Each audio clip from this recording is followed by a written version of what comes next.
Hola a todos, ¿qué tal estáis? Bueno, hacía muchísimo que no me pasaba por aquí por IGTV para hacer un vídeo, pero la verdad que supongo que con el tema de la vuelta al cole y demás, muchos me estáis escribiendo sobre cómo he hecho durante mi juventud y también mis padres para organizar el tema de salidas, de irnos de campamento, de excursión, a esquiar, etc.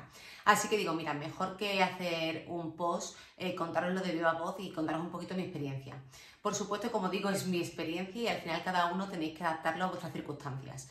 Pero sin duda creo que a lo mejor, bueno, pues que os cuente yo un poquito la mía os puede servir sobre todo para orientaros como lo hice yo y como lo hicieron mis padres.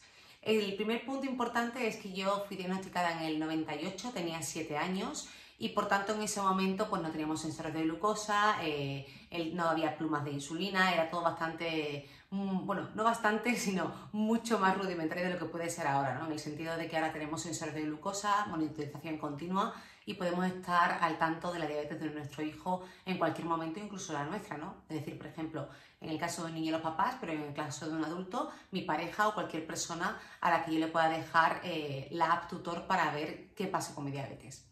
Bueno, pues remontándonos en ese momento, pero creo que al final va a haber puntos muy sinérgicos en el momento en el que me diagnosticaron y el actual, creo que hay una serie de factores fundamentales que hay que tener en cuenta a la hora de dejar a nuestros hijos ir de excursión. Lo primero es dejarle ir. Porque tengas diabetes no deberíamos de dejar que nuestros hijos dejasen de hacer las cosas que cualquier niño de su edad haría en otras circunstancias si no tuviese diabetes. Con lo cual creo que un punto muy importante y el primero de todos debe ser no hacer sentir distinto a nuestros hijos. Y para ello, aunque nos dé miedo y estemos por dentro que nos come las tripas, hay que dejarle que haga estas actividades. Y el punto está, ¿vale? Pero sabrá controlarse, sabrá ponerse la insulina, no se le olvidará, no hará una locura, etcétera.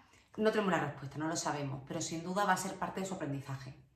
Yo cuando me diagnosticaron, lo he dicho antes, fue con 7 años, casi 8, y a los 6 meses o así mi madre me dejó ir a la Semana Blanca en Málaga. ¿Vale? Es una semana en la que en febrero todos los niños se van a esquiar, normalmente a Sierra Nevada, y te vas solo.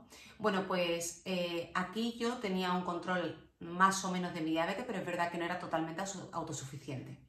Mi madre por aquel entonces, cuando me diagnosticaron diabetes, dejó de trabajar y ella, pues anterior a esa excursión en la que me iba a ir totalmente sola, en las previas empezó a acompañarme a las excursiones, con el fin de que yo viese cómo en momentos no habituales de mi día a día, es decir, cuando cambiaba la rutina, etcétera, cómo eso afectaba a mi diabetes y qué cambios tenía que hacer. Si en el caso de que vosotros no podéis hacer esto, ir con vuestro hijo a la excursión como monitor, no para sobreprotegerle, sino para que haya alguien que realmente conozca su diabetes, lo que os diría es que intentéis sacar previa a esa excursión que sabéis que va a pasar. Imaginemos, estamos en septiembre, sabéis que en junio tiene la excursión de fin de curso, pues ir practicando.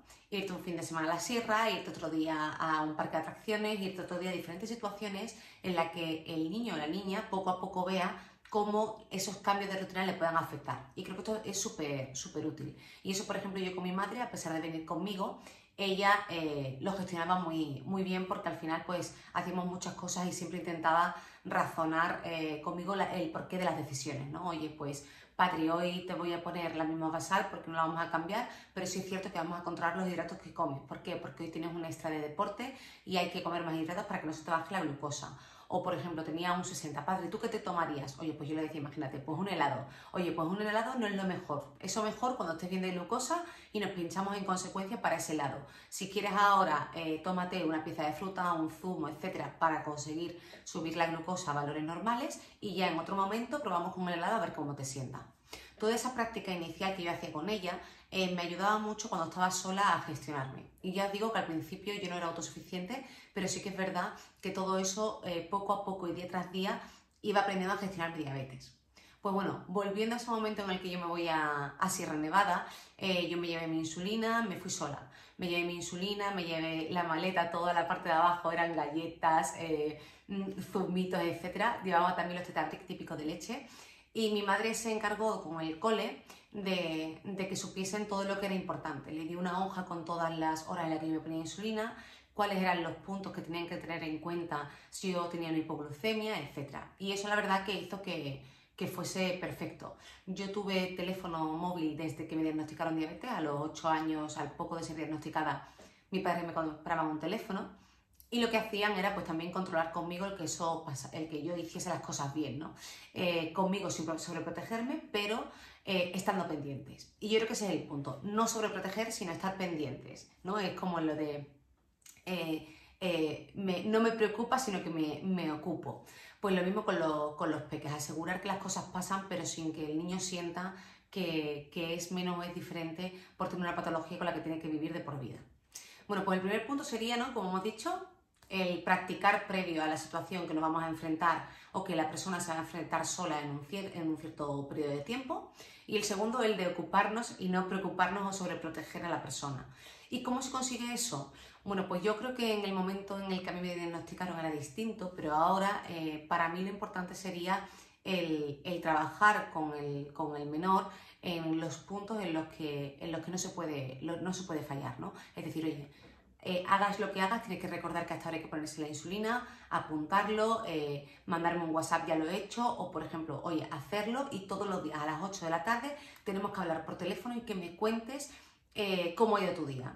Y no solamente centrarlo en la diabetes, sino que para el niño también sea chulo, ¿no? Motivante hablar con sus padres. Oye, pues qué tal el día, qué tal te lo has pasado, cómo ha sido en los sitios que has visto, cómo te lo has pasado esquiando.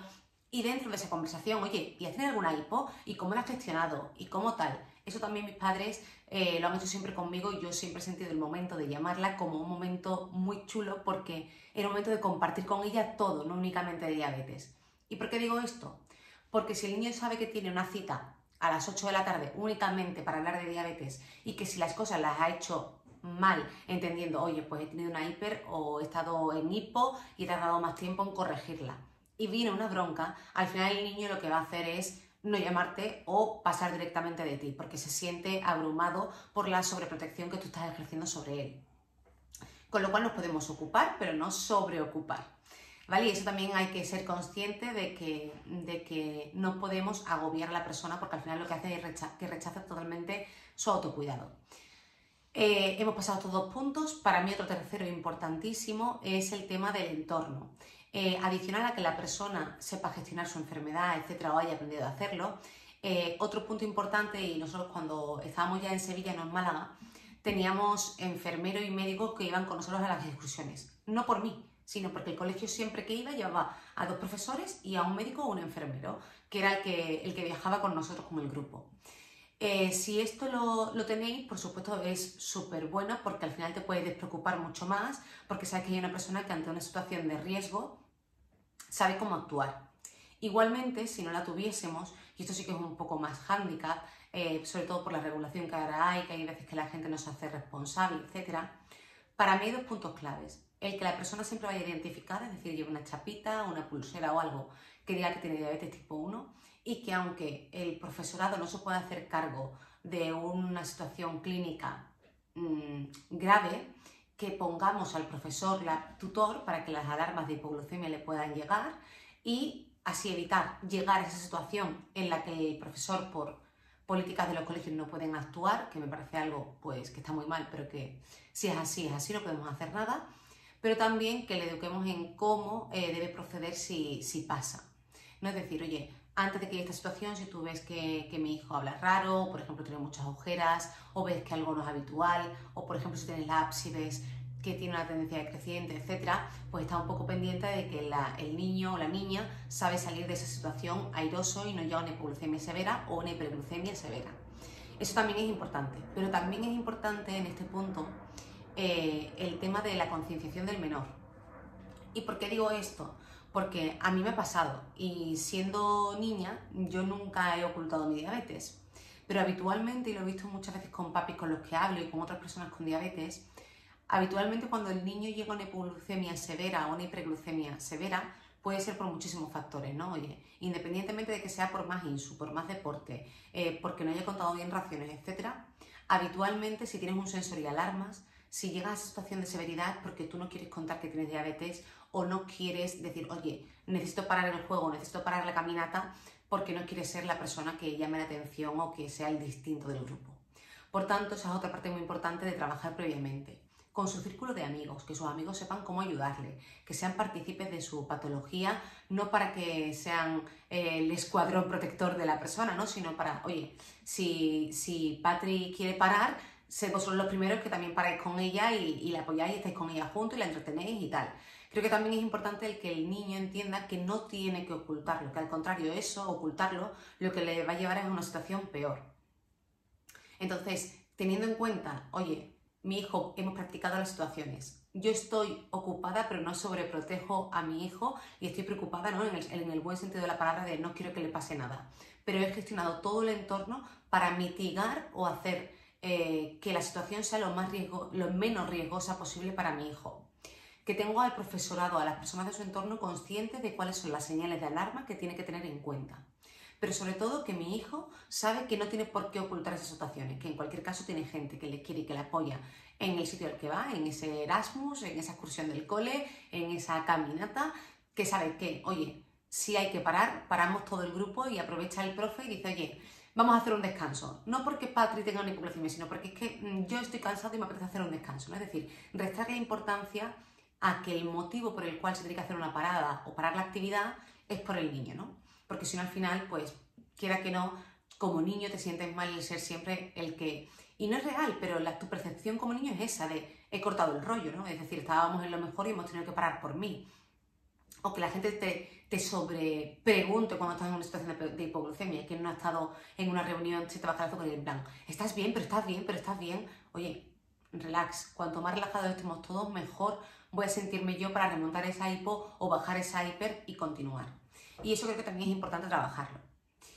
Y respecto a la parte del autoaprendizaje, no lo he comentado antes, pero además de practicar, creo que es importante también el que la persona sepa autogestionarse. Y cuando hablamos de niños pequeños, además de lo que hacemos en casa o irnos a otra situación, etc., también existen los campamentos de diabetes. Yo nunca he ido a uno, pero porque en el momento en el que me diagnosticaron, lo que escuchábamos de esos campamentos a mi madre no le terminó de encantar. Pero es cierto que a día de hoy han evolucionado muchísimo, ¿no? Y lo que escucho me encanta, es más, yo espero, y siempre se lo digo a Antonio, el que espero algún día ir de monitora con él a su campamento de Agradi, de la Asociación de Granada. Y aquí en estos campamentos el niño aprende a autogestionarse, aprende a medirse la glucosa, aprende a remontar una hipoglucemia, aprende a gestionar alimentos, junto con otros niños, en lo que también hace que no se sienta solo, es decir, a mí no me pasa únicamente que se me baje la glucosa, es que a todos mis amigos de campamento también les pasa. Oye, y el buen ejemplo de uno hace que también sea tu ejemplo. Y creo que eso también puede ser una oportunidad, ¿no? El decir, oye, voy a llevar a mi hijo a un campamento de diabetes para que aprenda a autogestionarse de manera totalmente autónoma. Eso también puede ser una posibilidad que puede venir muy bien. Y después, lo último y no menos importante, por supuesto, es el tema de ¿cómo se llama? No de la sobreprotección ni del control, como hemos dicho antes, sino la parte de motivación, ¿no? Es decir, yo creo que también hay un punto motivacional de, oye, tú eres capaz de hacer lo que te propongas. Y eso también está en el soltar un poco las riendas y morderse la lengua de no te dejaría ir ni a la vuelta de la esquina, ¿no? Creo que eso también es una parte importante, el que al final cuando tú como niño ves que a pesar de tener a mamá o a papá que todos los días te apoyan, tú te vas y eres capaz de gestionar tu diabetes, oye, pues también es motivador para la persona y muchas veces se hace mucho más partícipe. Eso yo creo que también es una parte importante de este aprendizaje. Y yo creo que terminaría con una última parte y puede ser el punto de que no podemos, y además me parece muy importante, el punto de que como papis no podemos reñir, ¿vale? Y cuando digo reñir me refiero a has estado en 300, o por ejemplo, tengo el teléfono, ¿no? Veo que hay un 300 y ya estoy corriendo llamando al profesor, al amigo, a mi hijo para que lo corrija, para que tal. No podemos hacer eso. Los niños también tenemos que equivocarnos. Yo ya os digo, en el momento en el que yo fui diagnosticada no teníamos sensor de glucosa y mi madre era totalmente ciega a los valores que yo tenía cuando salía de casa, a no ser que cuando llegase me cogiese el glucómetro y viese las glucosas que había tenido.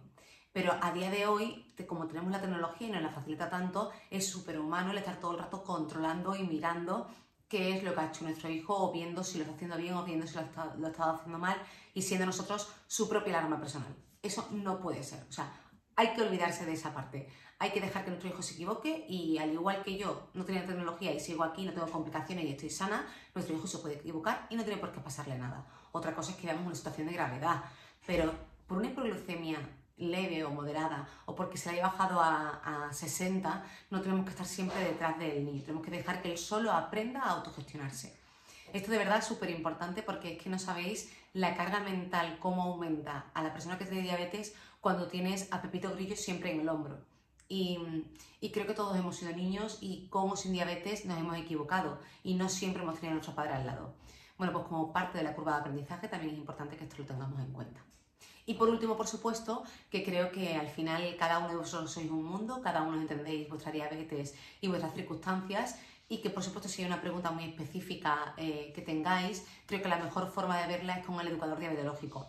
Creo que es la persona que os puede ayudar mejor a cómo gestionar pues, diversas situaciones en base a diversas circunstancias. No todos somos iguales, y por supuesto hay veces que hay niños que necesitan, a pesar de haberlo dicho, más control por parte de los padres, y otros que no. Por tanto, mucho ánimo, que vaya súper bien, que dejéis a vuestros niños disfrutar mucho, y que veréis que con diabetes se puede hacer de todo. Un abrazo.